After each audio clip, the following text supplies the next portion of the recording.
By August 20th, 1914, the Germans were facing a potential defeat in East Prussia after suffering huge losses and being pushed back further, and Prittwitz contemplating a full retreat back to the Vistula River.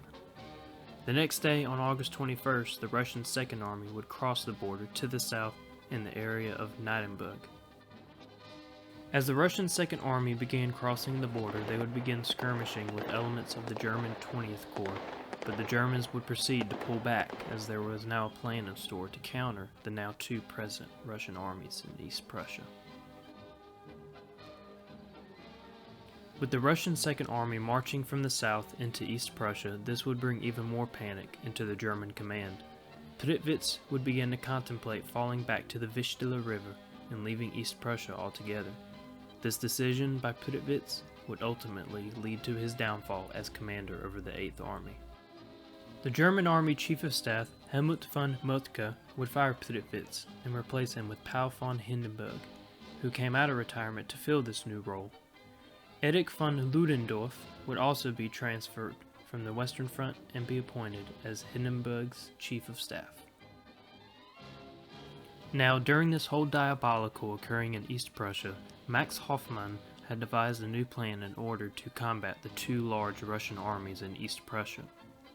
The plan was to essentially move the entire German 8th Army from its positions opposite of the Russian 1st Army and redeploy them in an attack against the Russian 2nd Army. In order to achieve this quickly, the German 1st Corps would be moved by train along this route and position itself on the 20th Corps' right flank. The 17th Corps, 3rd Reserve Corps, and 1st Reserve Corps would move by foot to the south and position themselves on the 20th Corps' left flank. This new plan by Hoffmann was approved, and on August the 23rd the repositioning of troops would begin, but it would take several days before it was ready to bear fruit. A cavalry division along with a small amount of additional troops would be left behind to act as a screen opposite of the Russian 1st Army. This risky plan relied heavily on the Russian 1st Army continuing to be stagnant in their advance after pushing the Germans further west in the days prior. But if all went according to plan, then the German command believed they could defeat the Russian 2nd Army and push them out of East Prussia, and turn their forces around to push the Russian 1st Army out of East Prussia. From the time the Russian 2nd Army began their advance into East Prussia from what is now Poland today, the Russian troops and logistics struggled deeply in the sandy marsh that provided no help in their advance. Before the Russian 2nd Army even reached the border, they were already suffering from physical and logistical fatigue. But General Alexander Samsonov, commander of the Russian 2nd Army, would be ordered to march forward to the northwest without cease. During this time on August the 26th, two Russian messages were intercepted over radio communications. Interestingly enough, the Russians did not bother to code their communications, but spoke openly over radio communications of their plans and situation. These two messages would reveal that the Russian 1st Army's plan was to advance towards Königsberg, but Rennenkampf had ordered his troops to halt their advance. The other message would reveal that the Russian 2nd Army was full steam ahead, as they believed the German 8th Army was in full retreat and would offer little resistance. Additional intercepted messages also revealed that the Russian 1st and 2nd Army were in very little contact with each other, and that even Samsonov and Rennenkampf disliked each other so much they were unwilling to work hand in hand in their advance. This revelation was a great shocker and good news to the German 8th Army command. Confidence in their plan had risen as it was soon ready to begin. So after beginning the repositioning of German troops on August the 23rd, the German plan had been completed and ready to begin its daring plan on August the 26th.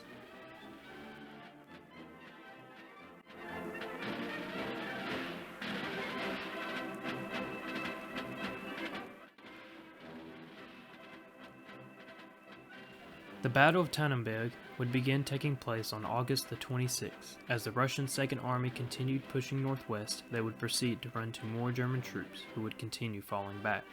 But that was not to be the case on the Russian right flank.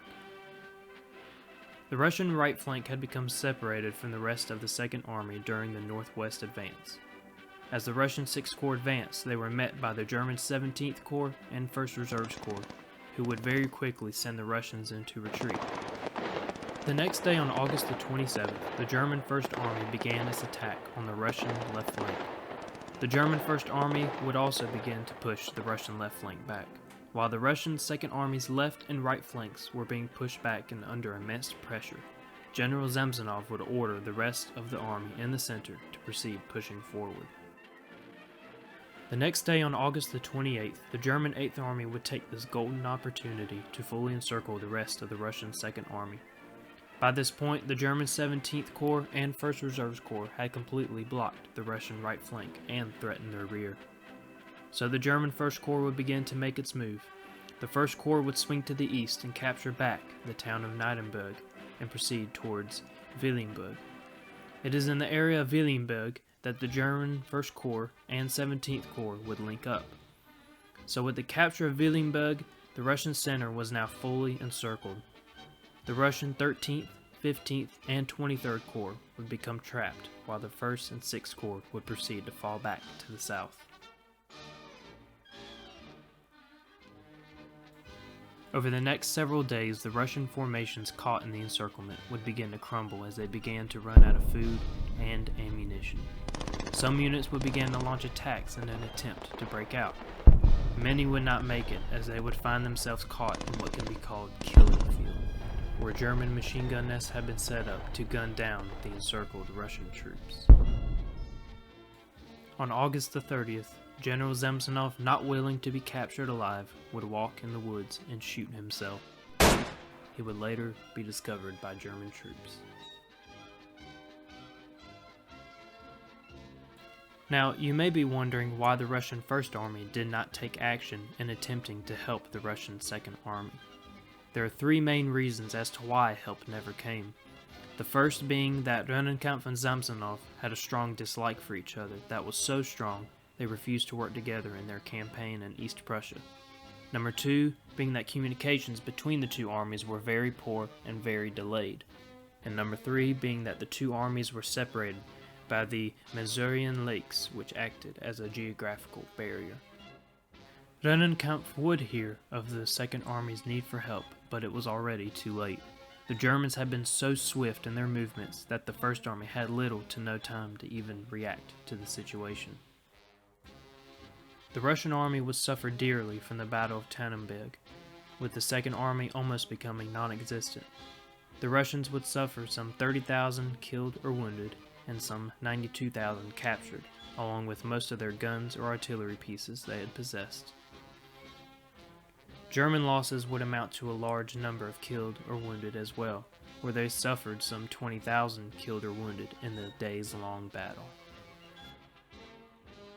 The Battle of Tannenberg would be a much-needed victory for the German Empire against the Russian invasion. It would forever become a shining moment in military strategy that is still recognized to this day, but there was still the entire Russian First Army sticking like a thorn in their side, well within the borders of East Prussia.